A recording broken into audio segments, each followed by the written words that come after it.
beginning of Belletin, well, end of Belletin, but the day He's after. at the house feeding his hangover.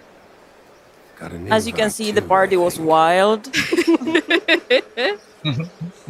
Is Geralt It even had hangover? an effect on Geralt. Can he get hangover? Woman. I mean, No, he can not get really. tired. He can be tired. Yeah. But Strange in as classic dreams go. form, you lose a friend on a big night What out. was that girl? That's exactly It's the usually deal. everyone else who gets a hangover. But yeah, we just talked about how important Belletin is, but can we actually go back to like the very basics? So when and where the story takes place? Without like big spoilers. Without big spoilers. Let's start with where. So, I can talk about the where, exactly. okay. Let's go. So it's the whole thing plays out in Letten, which is the birthplace of Dandelion. It's in the north, somewhere halfway between Covid and Cadeven, for all you map nerds out there. If you go to the Gulf of Praxida and take the Buina River to the east and take a right on the Nimnar River, on the other southern shore of the Nimnar, you will find this lovely place that you get to Hunking have a sounds beautiful kinda glimpse familiar. about. But it's in the Could it north be? if you want the short, the LDR version. So I guess we can now go to when. So, the events of third expansion unravel after Geralt hoped to retire at Corvo Bianco, but then yet another adventure unveils.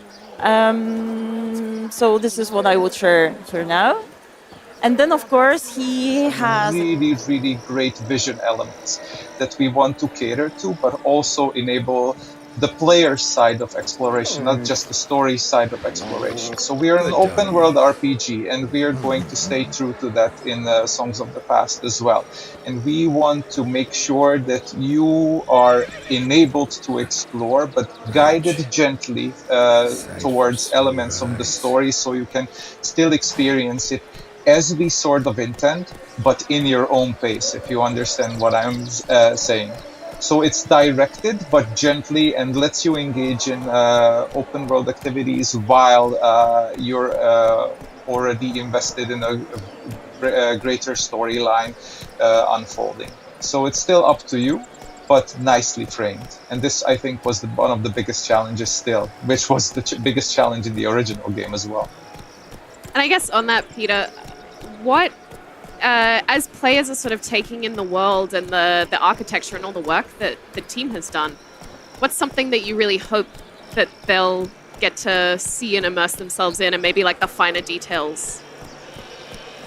Well, there's going to be a lot of beautiful stuff and a lot of characteristics that you can experience, and they are going to be obvious. But I would like the players to pay attention to the second layer of this whole world, which is the level design intention. I'm speaking towards my department, of course, because there's a lot of goodwill and greatly skilled intention behind every single pebble, every single asset placed to basically enable what we mentioned earlier, this kind of gentle guidance to make sure that you see everything that we intended you to see, but still let you roam free in the most convenient and accessible manner. So whenever you're on any path, you're enjoying any interior castle, dungeon, anything that you engage with, if you have a moment to appreciate all the good intent, the framing, the composition, the colors, the lighting, do yourself a favor and pay attention to that, because there's a lot of professional skill and effort that went into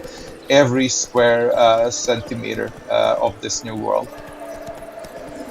Yeah, I think while we traverse through Latin, could you tell us more about the inspiration? Because I already see in comments that it looks like Italy, it looks different than what we're used to. So maybe a few words about creation of Latin. right. So we still wanted to keep this character of Latin that is very close to our fond childhood memories of holidays spent at grandma and grandpa in the countryside. So when when exploring Letten, when entering Letten, you should feel that from the get-go, right?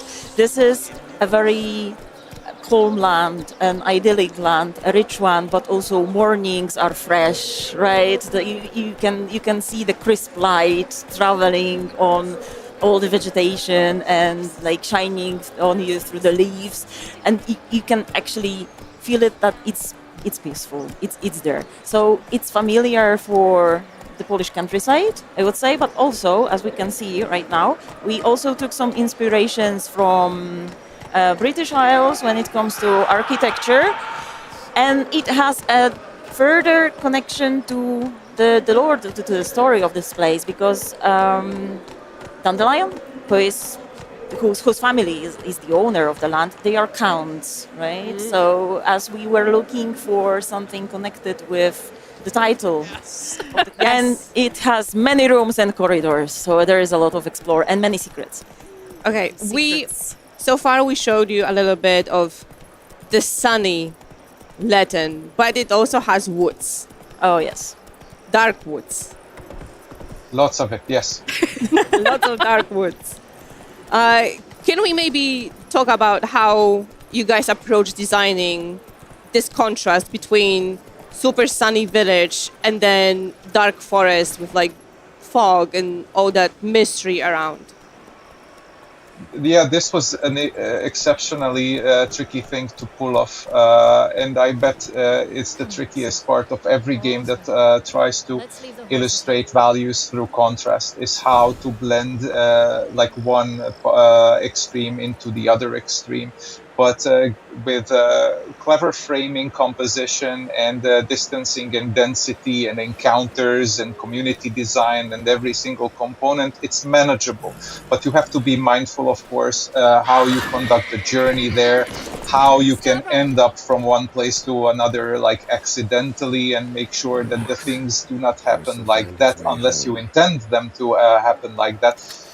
So it is kind of tricky, but it requires a lot of testing and a lot of iteration, of course, and subtle play with colors and, of course, expectations, how you set up a certain mood with shapes that bleed out into the surrounding environment a little bit sooner, just to like set the mind in that kind of mood earlier with the smooth transition. So everything happens in good rhythm and pacing.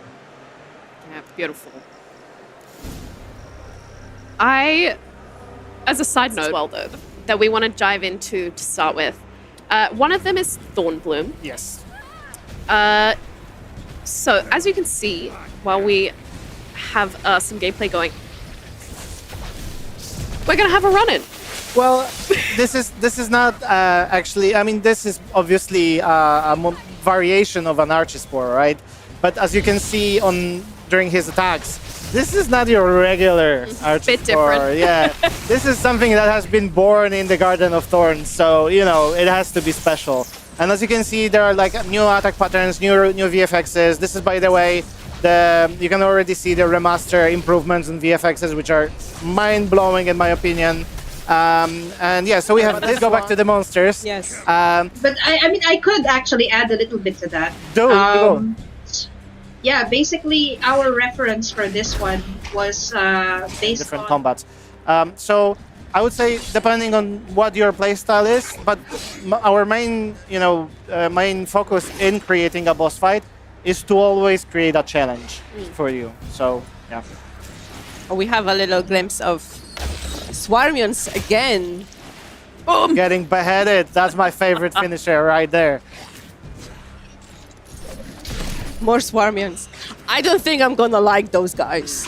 Yeah, a little Yeah. freaky. Well, it is in the name. Swarmions, they swarm you, right? So there's going to be a lot of them.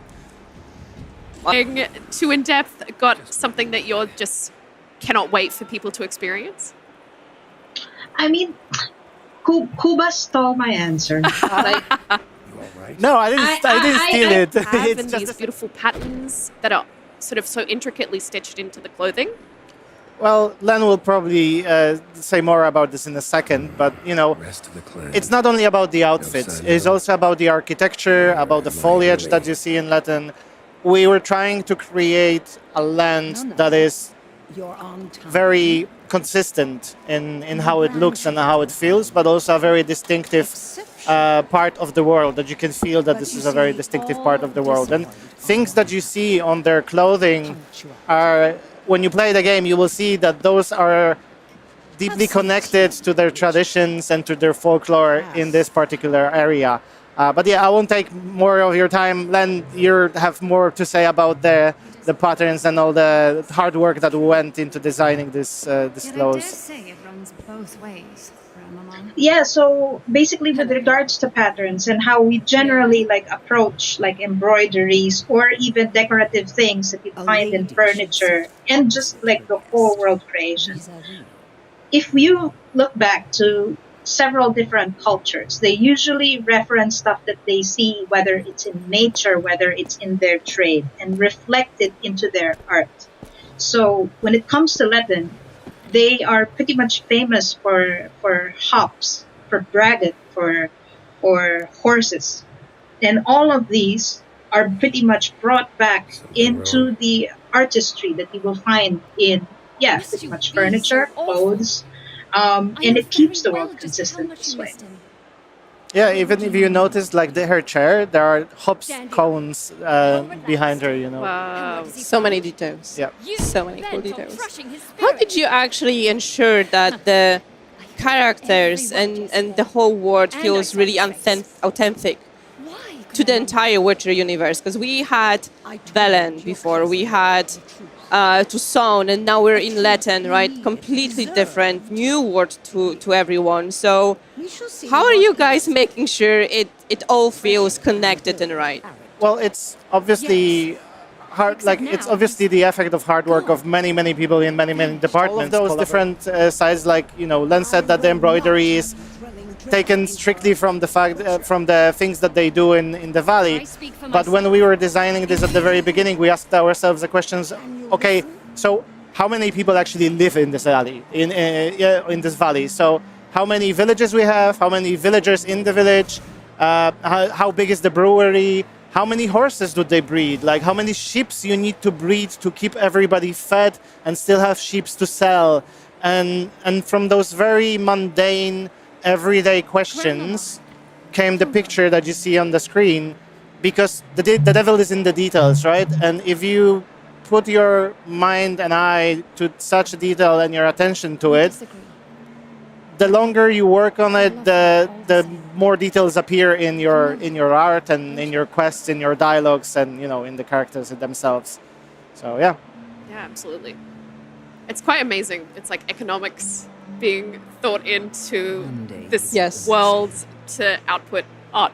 yeah. I mean, you know, this is the MO that CD Projekt always had.